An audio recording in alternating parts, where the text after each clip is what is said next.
Hello, everybody. Welcome back to Arsenal Pass. Today we have a Tales of Aria sealed pool gameplay. So I'm going to be on Oldhim. You can see Hayden over there on Lexi. So, cool. Just want to talk a little bit about the hero and just some sort of first impressions, I guess. So I actually played Oldhim in the world premiere over in Vegas. And then after that, in most of my pre-releases, I did kind of end up on Lexi and Briar. Didn't really open Oldhim pools. Other than the first one, I opened one more. And it was, and actually both of my Oldhim pools, I got this card called Old, which is a pretty funny card. I find it kind of irritating to play against, but we'll get into that later. So Oldhim does have his kind of key thing is the defense reaction. So you can pay 3. If it's an earth card, you prevent the next 2 damage. If you pitch an ice card, you can put a card on top of their library, one of your opponent's cards.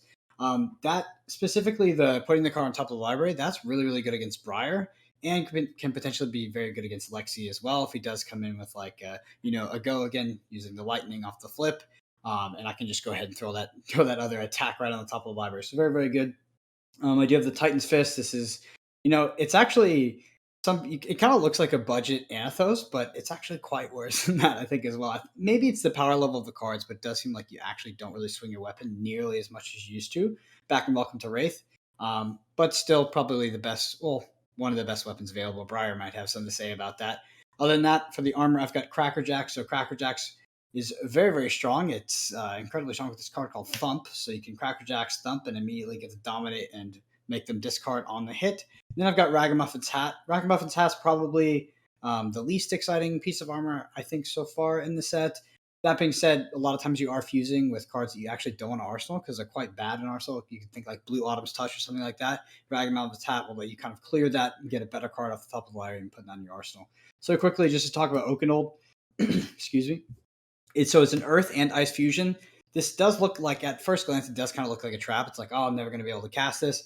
Nah. If you Arsenal Oakenold and you have like a decent kind of dispersion on both Earth and Ice, it's pretty likely you're going to get this off. If you don't, worst case, it's 3 for 7. It's still very serviceable. But if you do get it off, it says when Oakenold is fused, it gains +2, dominate, and if it hits a hero, put 2 random cards from their hand on the bottom of their deck in any order. So very much a pivot turn with one card, right? So you're putting in Arsenal, you're pitching one card, and there's your pivot turn. An absolutely devastating card to get hit by. Anyway, Hayden, tell me about your Lexi deck. Yep. So on the Lexi side, actually one of the interesting things I want to talk about while we get into it is playing into Oldhim with Lexi is really interesting. Brendan already talked about it, but you be really careful about playing into Oldhim's ability. Often what you're trying to do is, you're trying to chain these Lexi flips together. So you're getting an ice or a lightning card into Arsenal and you're flipping it up at the start of your turn and getting that effect off Lexi. So we've got to be careful. If we're going to be fusing with one of our arrows, we've got Chilling Ice Vein here, which I think is a pretty key arrow we're going to play into Brendan. If he gets to see that we've got something like an Ice Quake or another strong ice card, he can potentially make us put that on top of our deck, and we're not going to get that ability of Lexi to give him a Frostbite on our next turn, which is pretty big. So just something to be aware of. In terms of other cards that are really important to us in Lexi, pump effects are really important. We have this ability to dominate arrows, but as well, a lot of times these pumps are going to help us get over the threshold of Brendan being able to block the one card and then using the Earth ability on Oldhim to block out 5 damage. So these are really important as well. Just especially any pump effects or any non-attack actions like Electrify here as well that element based and are going to allow us to use Lexi's ability. Those are really important for us. So other than that, we're just going to try and string together some bigger 5-card hands when we can, and find some damage. From the equipment side, we've got Mark of Lightning, which is a really strong card. We do have a Ball Lightning in the deck, so that's going to come in handy in conjunction with that to potentially just deal 2 damage from this equipment. And then we've got Deep Blue, which is also just a really strong piece of equipment that's going to allow us to filter a card. And if we draw that quad red hand, Deep Blue is going to be there to help us. It's going to allow us to potentially tuck and set at the bottom of our deck, which can be really relevant into Oldhim. It can get sort of through our second cycle of the deck pretty regularly in this matchup, so something to be aware of. That's probably it from a side. Should we get into it? I've really been enjoying playing Lexi. I've only played a few games so far with Lexi in this format. I'll take Odd Brennan. But Your choice. Yeah, so I think I want to go first.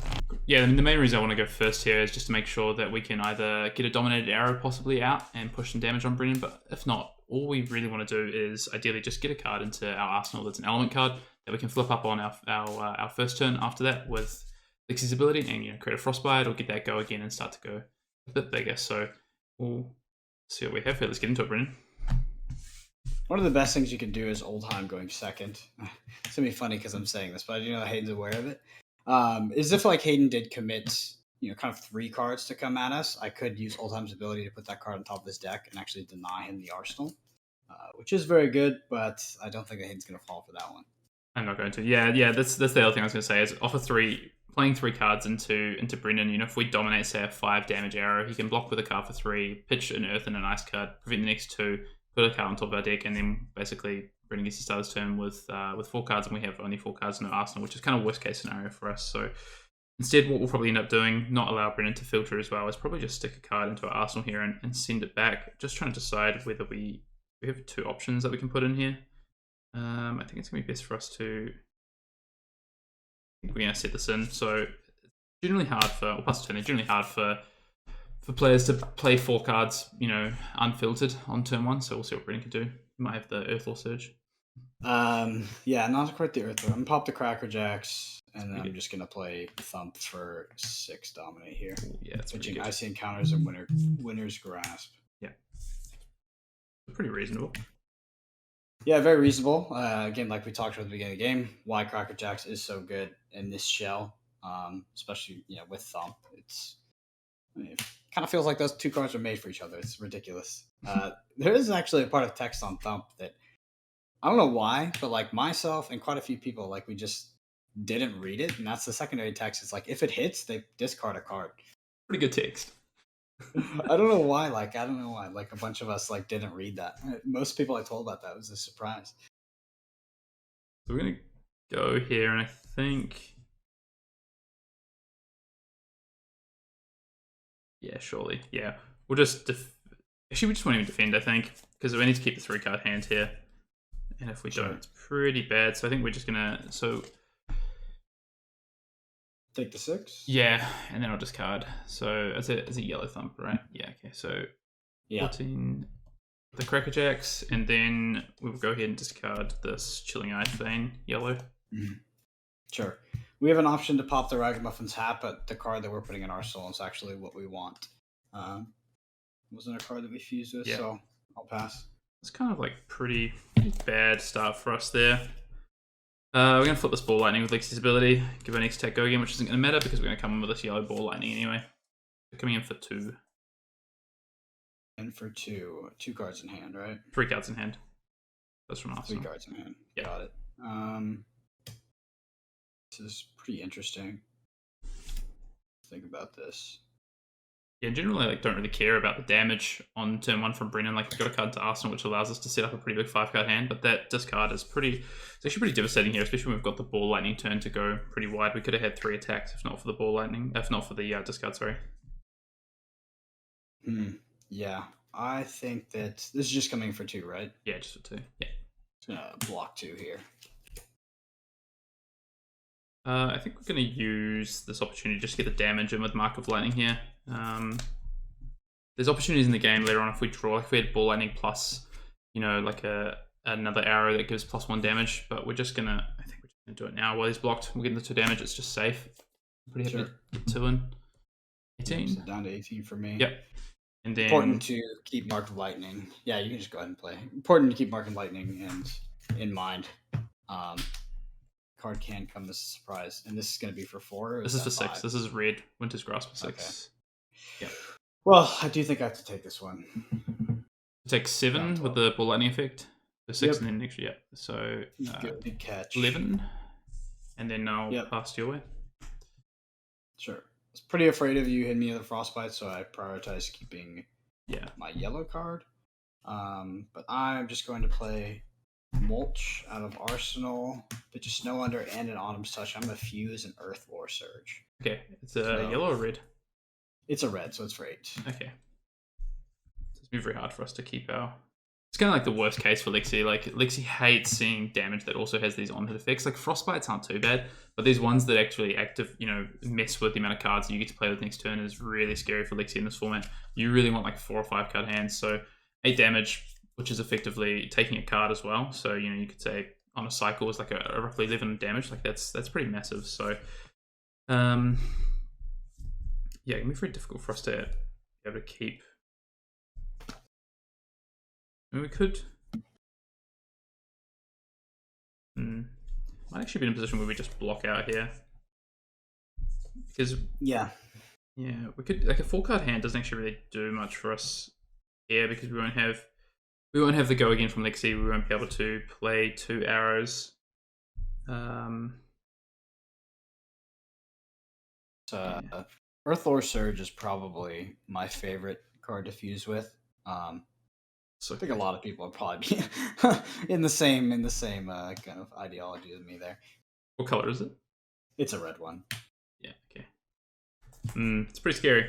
I think we're going to go ahead and block for 9 here, which is never what we want to be doing, but blocking with these 3 arrows, just because we can't come with multiple attacks. Sure. Keep on card. Sounds good. Sure it does. Sure it does. And we're just going to play this Lightning Surge from hand. For 4? 4, yeah. Okay.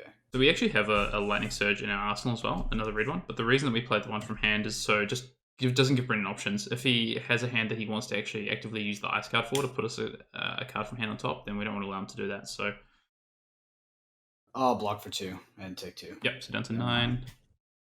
We'll pass the turn back. A decent off the 1-card hand. Yeah, not too bad. Play the Earthlore Surge. We'll pitch the Turn Timber. Okay. And we'll go ahead and play the Break Ground. So it's gonna be 11 total. This is really big hits. It looks good and it feels good, but I'm actually kind of scared because I'm at 9. You're at 14. Yeah. And yeah, I think as soon as I get to like a certain life threshold and I lose tempo, I'm kind of done. I disagree. Yeah, I think we're gonna try. There, huh? Yeah. It's there's like these pivot turns are really narrow in this format. I think is one of the things I've learned so far. Like you don't have very many turns to set up your pivot and go for it. So often you have this. You might not be quite the pivot you want, but often you just have to go for it because there's a reasonable amount of cards that defend for 2. There's a lot of power that your opponents can play out, and if they bleed you to a life threshold, then they could just have a dominate attack, which just kind of crushes you anyway. So it's for 11, right? Yep. So dominate attack or arcane damage, like yeah, it's this is definitely a stay above 1 or maybe even like 4 or 5 in this format. Yeah, 100%. Yeah, even like 3 feels like quite a scary threshold often because of the dominates from Lexi and the dominates from Oldhim then plus Briar's arcane. Like it does get pretty sketchy. They can easily deal 3 arcane damage on a turn with Briar, right? Just like 1 off a non-attack action and then come in for 2 with the Rosetta. Like it's pretty, if they have the attack action, it's pretty scary. Okay, so we can...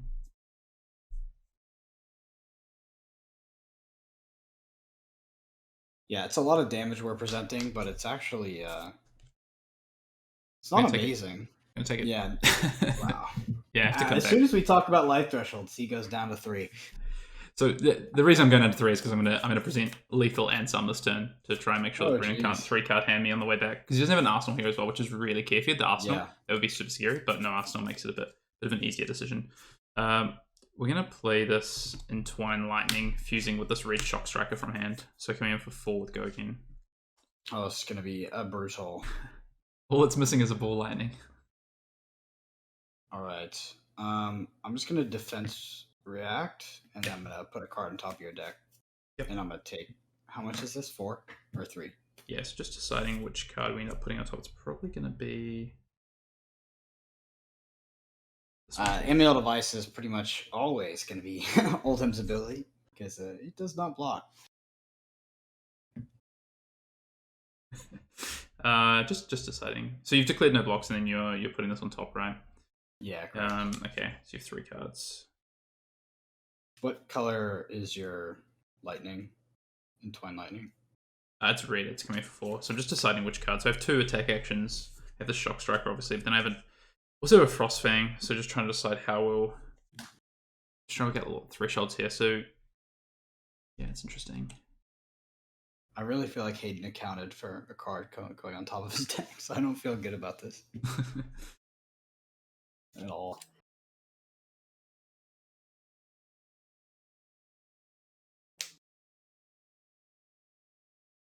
I'm pretty scared myself going down here to 5 and then probably taking at least 2 more damage off this. Maybe the max I can present is Hammer for 4. He blocks 1 card.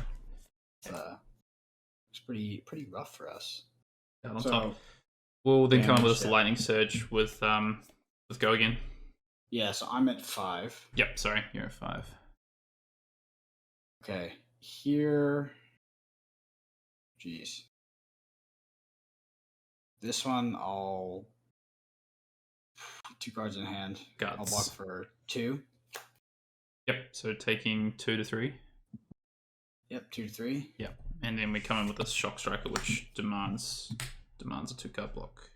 We have 2 resources left. Is that a blue? Okay. It's a red, so for 5, it's the one revealed. Well, he is right. It does demand. Yeah, because if it hits, we get to Alrighty. obviously use the once per turn instant to the extra damage. So okay, He's got deep blue up as well. So our So- turn is just draw up and pass. Hope we draw some. yeah. Hope I draw terrible, right? Which Yeah, I think that's the boat I'm in. So hoping you draw terrible. Oof, and really wishing I had deep blue myself. we're gonna play Chilled to the Bone. Okay. Yellow. Yeah. Then we're going to Lexi for definitely. So actually, there's a bit of a question here. So if we dominate this 5-arrow attack, that's going to allow Brennan to 2-card block us effectively with an Earth card and a card from hand. It's kind of it's the same thing as if we just come in for 6 actually. The only thing is that if he doesn't have the Earth card and we get to punish, he could come back with 2 cards. Worst case would be like if he comes back with like a red Snow Under or something for 7, which is going to demand 2 cards from us, which is pretty scary. So I don't think there's too much we can do. We just got to play to him potentially not having a card here, as opposed to just running it into his 2-block hand. So we'll play this. We'll put the Chilling Ice Vein in with Dominate, and then we'll play it fusing it with this Red Frost Fang. So coming in for 5 with Dominate. Okay. Well, if I did have a, if I had a deep blue, this would be a bit better. But we do have the blue. Yeah. I'm gonna go ahead and, gosh, I think I'm actually gonna overpitch for this with the break ground and then the earth floor. Okay. Is that a yellow and a yellow? It's a red and no blue. Okay. Yeah. Sweet. So no hit prevents. I'll say Arsenal pass. Yeah, so if we had the deep blue, I've got a 3-cost-7 attack, which I'm going to Arsenal and pass. Yeah. That would have been it. So deep blue is so good. Really feel when you don't have it. But I'm going to go ahead and pass to you. I can maybe play a 1 blue into my Arsenal here, but I likely just die to dominate.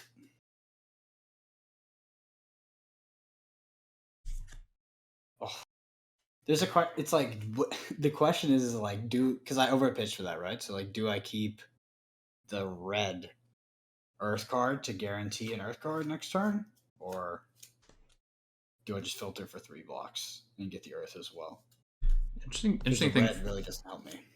I think because Brennan decided to overpitch, I probably shouldn't have Arsenal this card because it means he only has 1 card in hand, and best thing he can do is come in for 4, which takes 1 card from my hand. He's actually missing on Shiver's ability here because we know this is the Frost Fang. Unless I can get go again, it's actually not great for us. Like, it will take 2 cards, but it's not actually where we want to be right now. So, but I do luckily have this Ball Lightning, which does have as a go again attack. So I do at least get to play 2 attacks. Otherwise, we would have been in a lot of trouble there just from a bit of a misplay. What's it for? For 2. Go again. All right, I'll block for 2 here. Yep. And then we'll flip up the Frostfang with Lexi's ability.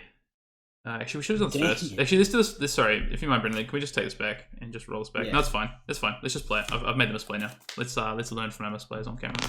So Okay. this is gonna break the chain, unfortunately, with the Ball Lightning, and we're gonna give you a Frostbite. Yep, Frostbite is not ideal. And then we will. Dang.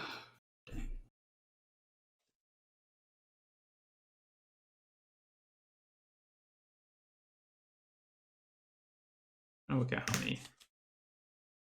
Frostbite is going to do us dirty. Oh, man. I feel like I'm consistently just like 1 off. Yeah, I'm gonna pitch this red Chilling Ice Vein and then this yellow Frazzle to play Frostfang, so over pitching, coming in for 5. Blocks. Well, 5. I'm thinking I'm blocking 6 and de-reacting that on the top of your deck. And paying 4 to do it. With the frostbite. F. Brendan's not put his physical frostbite up, but he does have a frostbite here, which is mess up some of this math. Well, that makes things interesting. It's for 4, right? It's for 5. It's red. Oh my goodness. Well, I can't go down to 1. I just can't do anything if I. And then that arsenal definitely kills me.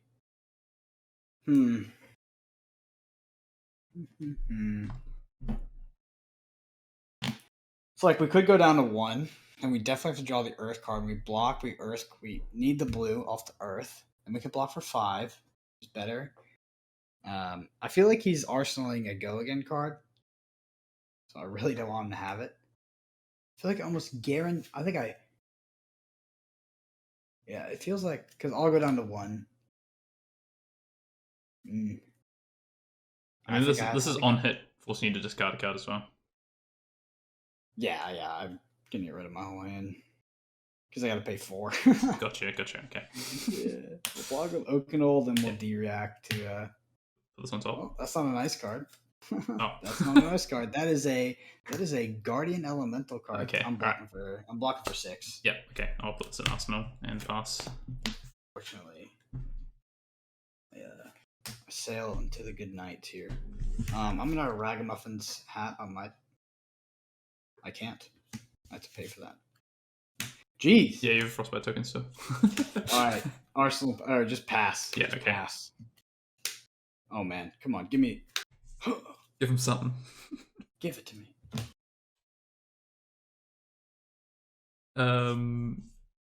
Surveil. Brutal. Yeah. Okay. Yeah.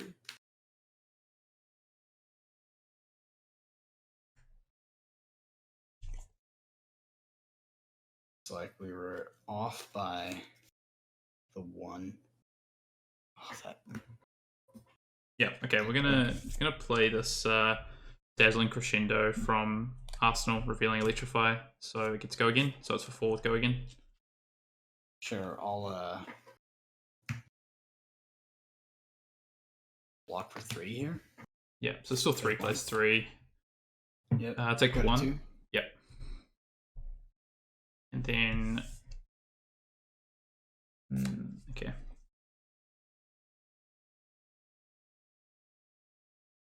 Revealed Electrify. Pitch Electrify to play this blue Overflex. No reload. 2 resources up. +2, right? +2, yeah. And then we will Shiver to put this yellow flake out, choosing +1. And then we'll play it and fusing it, which gains Dominate. So coming in for 7 Dominate. This Icequake. You got it. Got there. Dude, I had the Everdrone in my arsenal. That Frostbite token was brutal. There we go. That's our first Tales of Aria sealed gameplay on Arsenal Pass. Bit of Lexi into old-time action there. I've been really enjoying the format so far. I think I'm going to enjoy Draft a lot more, just from what I've seen so far. I think the aspect of the 3 heroes is really cool. But overall, I think the gameplay of how the seal goes so far is nice. So yeah, we saw some pretty interesting things come up there. We talked about before the game started about these non-attack actions, especially the pumps that can really allow us to get Lexi's ability. We didn't see it so much from the pumps in that game, but we did see it from cards like Chill to the Bone that created a frostbite and then also presented an on-hit effect, which is pretty relevant. The go again, so we saw Lightning Surge and Entwined Lightning both be pretty strong and relevant cards for us there, just to be able to allow us to go wide. Which was really important as well, because we need to present 2 attacks on a lot of Brendan's turns there to keep the tempo. The game in the end there, although that I was on the offensive for most of that game after I took that big 11 damage turn, if we dropped tempo on any of those turns and only took 2 cards from Brendan's hand, he would have been able to come back and probably win the game from there. So yeah, I think really close in the end. But what were your thoughts, Brendan? Yeah, it wasn't only 2 cards. He had to take 3 cards from my hand every time. Yeah, I did. Because which was crazy. But yeah, I mean, let's just talk about the start, right? So I guess Tales of Aria is not how you start, it's how you finish, because I had one of the most busted starts I've seen. And ultimately, we didn't get there. So we had Cracker Jackson Thump and Mulch reveal Earthworm Surge, and then Earthworm Surge plus the yellow break break ground or something.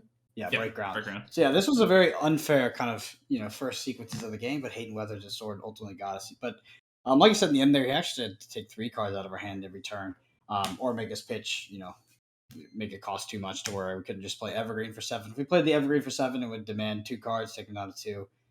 We'd definitely be sitting in a good spot.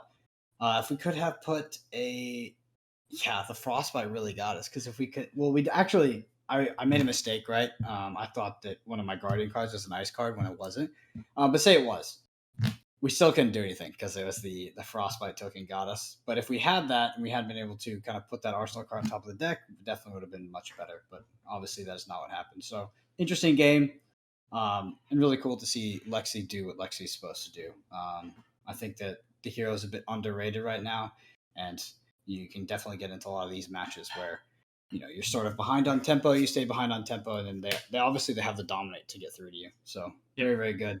But yeah, also really enjoying the format. Also very excited for draft. I think it's going to be kind of a golden draft format, and just super pumped. So hopefully you all enjoyed your pre-release, and hopefully you're enjoying the format as much as we are.